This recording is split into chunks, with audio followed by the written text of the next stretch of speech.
segue o líder. Meus amigos, isso mesmo. O Flamengo agora que é líder do Campeonato Brasileiro na sexta rodada, com vitória por 2-0 em cima do Corinthians. Dentro do Maracanã, diante da sua torcida, e dessa vez o Flamengo venceu e convenceu. Ficou interessado, quer saber o que foi que a mídia repercutiu? Então assista esse vídeo até o final. E eu, em relação ao Flamengo, né, fazer um pouquinho uma comparação.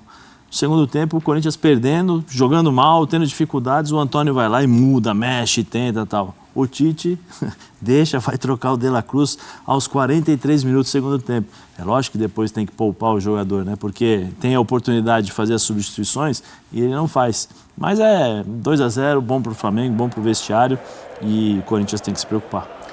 Bom, Fernando Campos, quando a gente fala do resultado, talvez não seria uma questão, né? Um 2-0 Flamengo vencer em casa faria sentido. A gente vai conversar muito sobre comportamento também e como as equipes se posicionaram. Tudo bem? Boa noite. Boa noite, Mari. Boa noite, Zé, Pascoal, fã de esporte. Acho que o resultado não é a grande notícia. É uma notícia, mas para mim a principal é o Flamengo jogou bem hoje.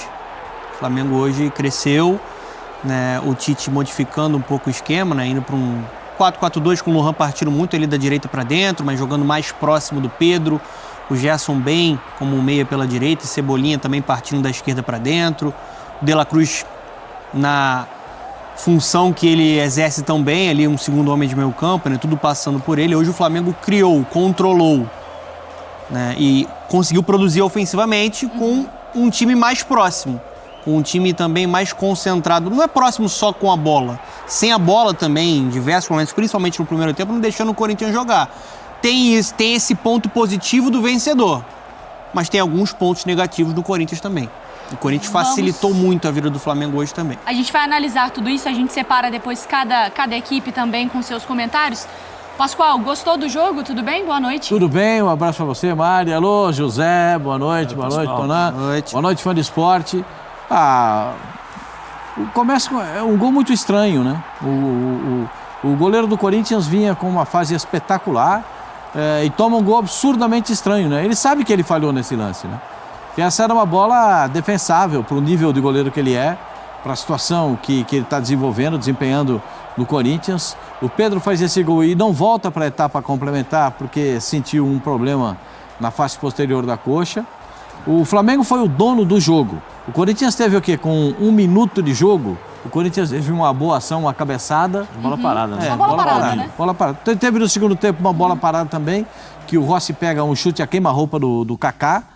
Mas o Corinthians, eu não sei, a palavra certa para o time do Corinthians, assim, o time do Corinthians não tem nada. O Corinthians tinha uma opção que era pela esquerda, o ataque pela esquerda. Já não tem mais, porque o garoto está bem marcado. Aí o Wesley não consegue desempenhar tudo aquilo que ele tem que desempenhar.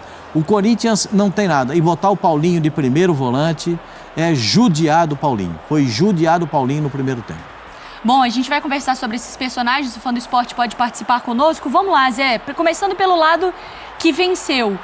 O jogo começa, antes da bola rolar, com o Maracanã com alguns protestos, né? Tanto com a cobrança em cima do time, muita cobrança em cima da diretoria.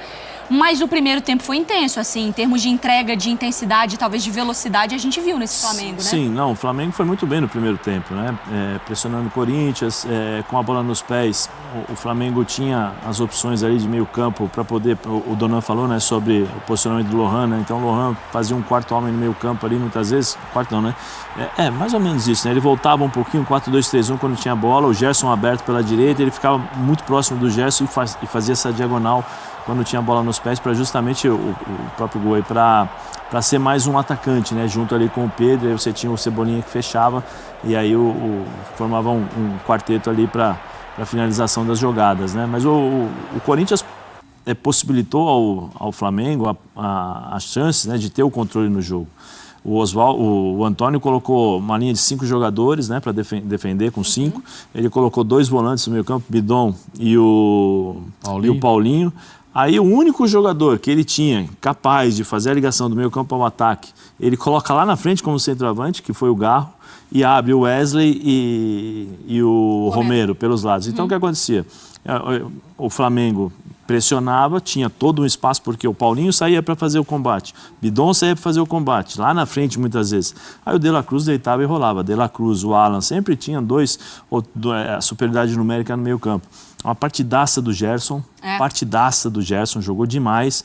Eu acho que ele sentiu, acho que ele escutou um pouquinho algumas coisas, né? Que acho que mexeram um pouco com ele ali. Um jogador dinâmico, velocidade com a bola nos pés, inteligente e muita movimentação do Flamengo para poder sair dessa marcação, né? O Corinthians tentava recuar, fechar os espaços e tentar sair no contra-ataque. Mas o Flamengo não deixou. O Flamengo foi muito superior no primeiro tempo. No segundo tempo, ele volta com o Yuri Alberto, né, um pouquinho mais centralizado lá. Desce o bidon, né? Tira o Paulinho, recua o Garro, aí o Corinthians começa a ter um pouquinho mais de ligação. Essa bola chega um pouco mais no Yuri Alberto, mas chega e para, né? Porque o Yuri Alberto não consegue dar uma sequência para o jogo em relação a segurar a bola, porque ali segura a bola, espera o time sair, aí você faz umas jogadas, né, segura um pouquinho mais o lance. E depois o Flamengo conseguiu encontrar os espaços para jogar. A minha única observação é o seguinte, num jogo que você tem 2-0, o Flamengo tem a possibilidade de mexer na equipe para não deixar cair. Para não deixar, manter uma estrutura, manter uma intensidade de jogo. E o Tite não fez isso. O Tite, a primeira substituição foi do Pedro, porque o Pedro saiu. Mas no segundo tempo, ele foi tirar com 42, 43 minutos, que ele foi mexer na equipe. Posso fazer a advogada Demora do diabo? muito, sim. Porque aí, vamos lá, imagina que o Tite tira um De La Cruz. O Corinthians faz um 2-1, aperta o jogo. O Tite, eu acho que ele está na situação de tudo que ele fizer. E posso Se der um problema, ele não é... E eu vou ser o advogado do diabo contra você também. E aí tá 2-0, toma o 2-1 e sem mexer. E aí, o que acontece? Aí ele é obrigado a mexer. E o De La Cruz ainda sentiu, né? E o De La Cruz sentiu. Então ele é obrigado a mexer. A gente estava falando... É mais por característica do Tite. O Tite não mexe na equipe. O Tite, quando encontra uma forma de jogar e ele acha que tá bom, ele não mexe. Mas ele tem jogadores... para justamente dar um pouco mais de tranquilidade à equipe para poder jogar. Mas fez um bom jogo. Não é só, eu falo só porque nos últimos 15, 20 dias, as palavras que nós mais escutamos do Tite tem que poupar, porque é a ciência, olha, não dá para jogar. Não dá para você jogar, dá para você mesclar. O Palmeiras faz isso. Né? O Atlético vem fazendo isso com o Milito, ou se eu não me engano, o Hulk não está saindo em todos os jogos. Tem jogado 90 minutos. Com 60 minutos, 60, 67, ou seja, você consegue fazer o resultado, você tem homens no banco para você mexer, para você justamente tentar dar uma segurança para você evitar o desgaste. Né? Então, o único ponto de observação em relação ao Flamengo, em relação a isso, a possibilidade do Tite mexer mais na equipe e poupar determinados jogadores. E em relação ao Corinthians, eu estou com o Pascoal. O Corinthians tem que se preocupar. O Corinthians tem que olhar para frente, se preocupar, porque assim, a falta de um jogador, você não pode perder toda a equipe. Né? Quando você não tem o Ranieri, que é o único jogador de marcação ali, o time do Corinthians não existe. Né? O Corinthians tem dificuldades, você tem características. Paulinho não é marcador. Paulinho é aquele jogador, como o Dona gosta de falar, né, Pascoal? Box to box, entendeu? Já foi, né? Que faz... Já foi. Já foi mais, né? Área a área. O Paulinho volta de uma lesão. O Paulinho, dá pra gente perceber que o Paulinho ainda não tem a mobilidade necessária para poder armar a equipe, para segurar um pouco mais a bola. Aí fica Bidon sozinho, o menino sozinho, que muitas vezes você não tem uma orientação, então ele ia buscar o De La Cruz lá atrás. Lá na frente, né? Quer dizer, fazer a marcação-pressão. E deixar o espaço aqui, onde o Lohan jogava, onde o Gerson jogava. Então, o Corinthians fica muito dependente. E olha, Zé, né? Que o Gustavo Henrique se adiantou um pouquinho no primeiro tempo para tentar fazer essa marcação, para não ficar estourando tudo na defesa. Aí o Gustavo Henrique teve percepção e se adiantou um pouquinho. Virava volante, né? O mais simples de tudo era Gustavo Henrique e o Félix Torres traziam o Kaká para ser o primeiro volante. Quando o time estava saindo, quando o time estava defendendo, ele encaixava como terceiro zagueiro para evitar a superioridade numérica do time do meio-campo do Flamengo. Mas aí faltou percepção, né? Faltou enxergar aquele momento. Por que o Kaká e não o Gustavo Henrique? Por questão de velocidade? Por causa da velocidade. Aí você vai num combate de 1 contra 1, o Kaká é capaz de combater no ombro a ombro e na velocidade. Com o Gustavo Henrique, o cara vai dar um tapa na frente e vai chegar vai dar um tapa na bola e vai chegar na frente. Então, a dificuldade era essa. O Corinthians, todos os treinadores do mundo, não é uma máxima minha, é uma máxima de todos os treinadores do planeta. Quando você perde o meio-campo, você está mais próximo de perder o jogo. E o Corinthians não teve em nenhum momento da partida as melhores ações do meio-campo. Em nenhum momento. Nenhum momento. Nem quando entrou o Coronado. Nada. Só bola parada, né? O Corinthians criou, na maioria das vezes, bola parada. Aquela bola do escanteio, do Kaká em cima do goleiro, o negócio. Duas defesaças do Rossi. Espetacular do Rossi. E a gente não viu nada. O Corinthians, outra vez, ficou devendo para o seu torcedor. Não acho que o Antônio tenha errado na escalação. Porque acho que não tinha outra opção, né? Era o que ele tinha para o momento. Muita gente lesionada. Não tem Michael, não tem Fausto Vera, não tem Ranieri, você tem o Bidon e você tem o Paulinho. Então você... A não ser que... Assim, ele percebeu que com o Paulinho não estava dando conta. Tanto que o Paulinho não volta para o segundo tempo. Era só trazer um zagueiro para se posicionar de primeiro volante. No caso, o Kaká, que tem um pouco mais de velocidade para fazer o acompanhamento. Mas aí não houve esse entendimento. E aí o Corinthians acabou... O Corinthians ficou muito preocupado com a bola aérea, porque o Pedro estava na área, porque os zagueiros chegavam, mas ficou pouco preocupado em ter ou não as ações de meio campo. Não tendo as ações de meio campo, você está mais perto de perder o jogo. E foi o que aconteceu. A questão é que o Corinthians ele não tinha nada no meio campo com bola e sem. Era um buraco, você não tinha pegado. O Paulinho não consegue mais acompanhar. E eu acho que chama atenção porque o Flamengo foi o que você destacou, né, dona? A gente conversava aqui em off, que o Flamengo, quando ele volta pro 4-4-2, ele ganha mais um cara no meio de campo. Sim. E o cara que ele ganha é o Gerson jogando muita bola e o De La Cruz com menos responsabilidade do que quando tá no 4-3-3, né? Porque o De La Cruz ele ficava muito sobrecarregado no 4-3-3, né? Ele tinha que circular o campo inteiro. Hoje ele circulou o campo inteiro, foi o box-to-box, né, que o Zé falou. Mas ele tinha mais jogadores próximos a ele. No 4-3-3, a gente viu um Flamengo que não conseguia acelerar o jogo, acelerar o passe, porque os jogadores estavam muito distantes. E hoje, o Flamengo ganha muito o jogo no meio campo. Primeiro, pela incapacidade do Corinthians preencher o setor, com e sem bola. E segundo que, eu vou precisar citar aqui novamente o Gerson. O Gerson hoje, para quem reclama muito, ele em alguns momentos, acho que até que recebeu críticas pertinentes, outras em outros exageradas. Para quem fala que ele não corre, né? Hoje ele correu muito, como meia pela direita ali, desarmando, combativo, ligado, dando dinâmica com bola. Sabe quantos passes o Gerson errou hoje no jogo? Nenhum. Que absurdo. E não é passe pra trás, né? Ele não errou. Então, assim, um jogador que hoje teve uma grande atuação jogando ali como meia pela direita. E além do Gerson, você tinha o Lohan, que aproximava e virava um meia em vários momentos, como o Zé falou.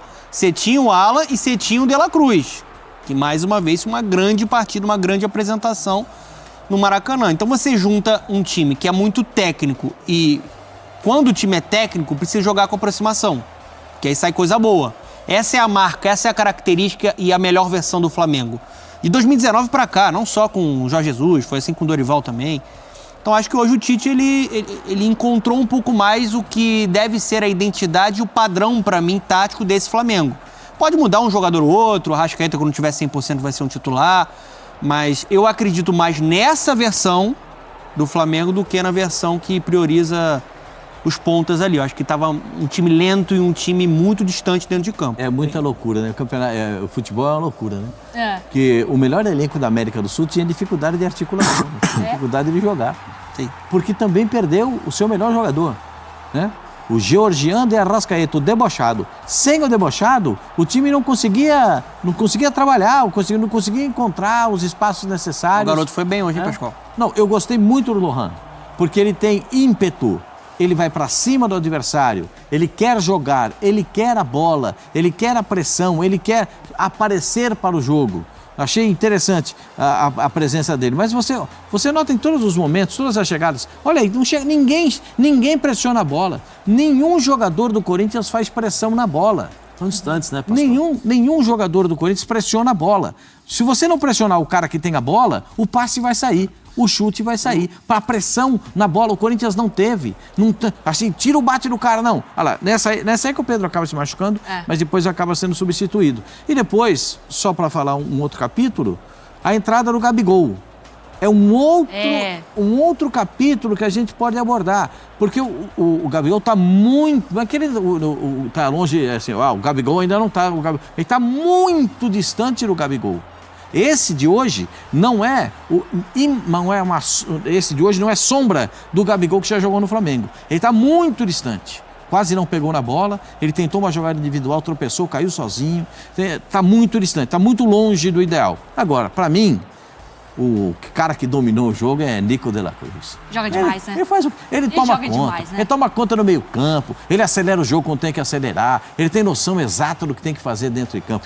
E nessa posição que ele jogava no River Plate, que é de segundo volante. E o 4-4-2 acaba ajudando, né? Porque ele não, quando tem só 3 volantes, ficava, sei lá, o Alan, o Gerson e o De La Cruz. E aí o De La Cruz precisava ir e voltar, construir e ajudar. No jogo contra o Palestino, eu tava até lembrando com o Donan, tem um momento do jogo que ele vem buscar a bola atrás da linha do meio de campo, ele olha pra frente, ele não vê ninguém, ele toca pra alguém ali que tava na posição ali de primeiro volante, nem sei exatamente quem era, puxa uma tabela e ele aparece quase lá na área, tentando acelerar o time, mas é muito pra um cara só. Um time né? técnico assim tem que jogar próximo. Próximo, né? Você tem que ser associativo, você tem que construir assim, você envolve e acelera o jogo, né? Você potencializa os caras, é o que fez hoje o Flamengo. Mas tem duas observações assim que eu gostaria de fazer. Primeiro, quando voltar o Arrascaeta, né? Porque você vai ter que fazer as escolhas. Esse é o grande problema que o Tite tem tido, né? Tem encontrado nas últimas partidas anterior à do Corinthians. Seria na do Lohan, né? Seria a do Lohan. Então sai o Lohan, mais fácil. Mas só que mesmo saindo o Lohan, qual é a função do Gerson? Porque uma coisa é característica que existe do Arrascaeta, que é o jogo curto, né? Que é o cara que chega, se aproxima um pouquinho mais, e a característica do Lohan de velocidade. E aí o Gerson vem por dentro para poder armar as jogadas. Como é que vai ser? Porque o Gerson fecha, o Arrascaeta vai ocupar o mesmo espaço, o Arrascaeta vai jogar ao lado do Pedro. Vai cair mais pra direita. Essa era a grande dificuldade que o Tite estava encontrando no começo, antes do Gerson se machucar. Por quê? Porque ele trazia o Gerson para jogar por dentro, o De La Cruz fazia a função aberta, e o De La Cruz fechava em diagonal quando tinha bola, e sem a bola ele voltava. E aí ficava muito longe, né? Só para pegar a carona nesse ponto que você traz, que eu acho que é muito pertinente, tem que ver também o sem bola, né? Sim. Eu acho que até o segundo gol do Flamengo é uma pressão dupla, né? O Lohan vem pro desarme, em cima do Kaká, o Kaká tá isolado, não tem ninguém próximo. Ele vem, desarma, dá o tapa pro Gerson, o Gerson vem, dá assistência e o Lohan vai. O Lohan tem essa dinâmica. Essa vitalidade, essa dinâmica sem a bola, né? Pela juventude. Então vamos ver o que o Tite vai fazer. Lógico que agora 2-0, o ambiente é melhor, mais tranquilo, né? Agora o Lohan, exatamente. O menino jogou muito também hoje. Muito por esse lado direito aí, né? Com velocidade, ajudando na construção também.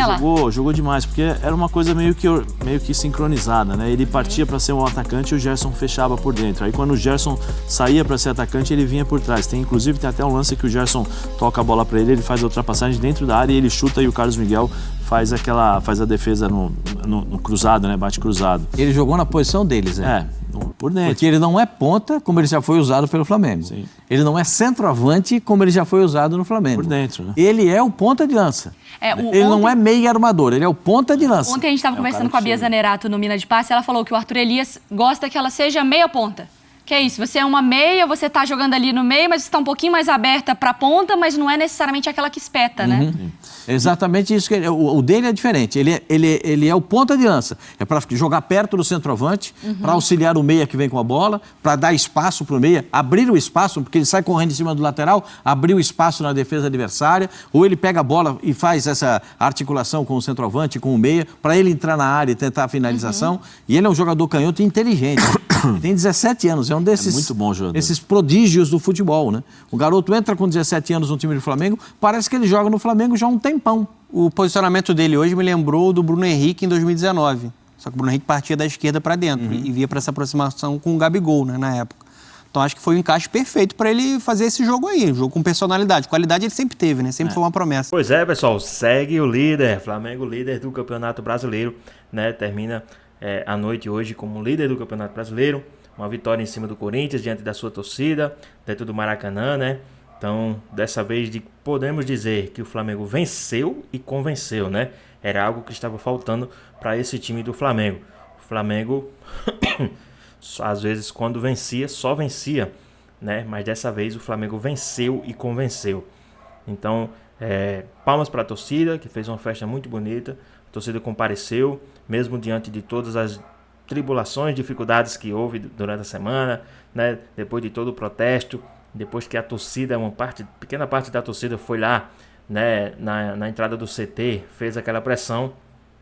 Hoje o Flamengo encerra o jogo e a torcida tá mais animada, né? A torcida vibra, a torcida canta com a vitória do Flamengo, porque viu que o time melhorou, né? Se formos falar hoje, o time melhorou bastante, né? Teve alguns criticados, como o Gerson, mas acredito que o Gerson não jogou ruim hoje, o Gerson jogou bem, o Gerson não foi omisso, não se omitiu, foi para cima. Então, esse time do Flamengo tá de parabéns hoje, né? Gabigol hoje teve mais tempo, mas ainda tá sem aquele ritmo, né? É notório, mas isso aí é devido a ter passado muitos dias, até mesmo quase que sem treinar direito, né? Não é o mesmo você treinando só, não é o mesmo treinamento de você treinar junto com a sua equipe, né? Com todos juntos. Ele tá impedido de até treinar dentro do CT, mas jogou na medida do possível, né, com as suas dificuldades, e a torcida do Flamengo hoje faz uma festa em vez de vaiar, né, porque viu que convenceu, né, o Flamengo convenceu. Então, pessoal, espero que vocês tenham gostado do vídeo, deixa o seu like, comenta aqui embaixo, ativa o sininho de notificações. Se for novo aqui no canal, já se inscreva para não perder os próximos vídeos. Tamo junto, é nóis e até a próxima. Fui!